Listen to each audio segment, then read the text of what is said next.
Side Asia hockey cup میں پاکستان اور Malaysia کا میچ سنسنی خیز مقابلے کے بعد 5-5 گول سے برابر ہو گیا۔ عمان کے شہر سلالہ میں جاری ٹورنامنٹ میں پاکستان نے پوائنٹس ٹیبل پر 13 پوائنٹس کے ساتھ پہلی پوزیشن پر جگہ بنا لی۔ انڈیا 12 پوائنٹس کے ساتھ دوسرے اور ملیشیا 10 پوائنٹس کے ساتھ تیسرے نمبر پر ہے۔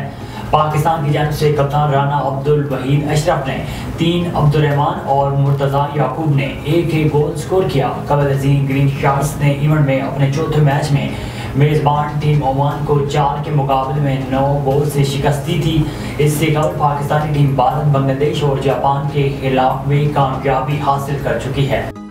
نگران حکومت نے کوپیما پورٹرز کے لیے کم از کم 30 لاکھ روپے تک بیمہ اسکیم بنانے کا منصوبہ بنایا ہے۔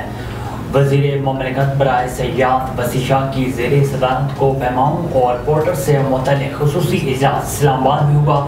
اجلاس میں کوپیما اور ان کے پورٹرز کی تربیت کے لیے خصوصی تربیتی سینٹر بنانے پر غور کیا گیا۔ وسیع شاہ نے K2 سرگرمی کی مہم کے دوران گر پر جاں بحق ہونے والے پورٹر محمد حسن کی وفات پر اظہار افسوس کرتے ہوئے پورٹرز کے لیے کم از کم 30 لاکھ روپے تک بیمہ اسکیم تیار کرنے کی ہدایت کی۔ انہوں نے کہا ہے کہ پاکستان میں سیاحت کے وسیع مواقع موجود ہیں، ہمیں دنیا کو ان مواقع سے آگاہ کرنے کی ضرورت ہے۔ پاکستان ہاکی فیڈریشن کی غیر معمولی کانگریس کا اجلاس قومی کھیل ہاکی کے کھوئے ہوئے مقام کو واپس لانے کا عزم کیا گیا۔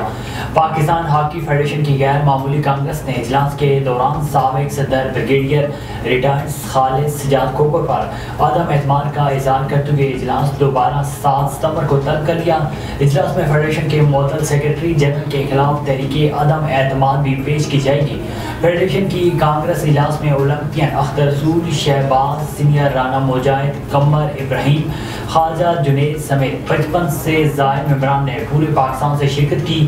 کانگریس نے ہاکی کی بہتری کے لیے اقدامات اٹھانے کی منظوری دی ہے۔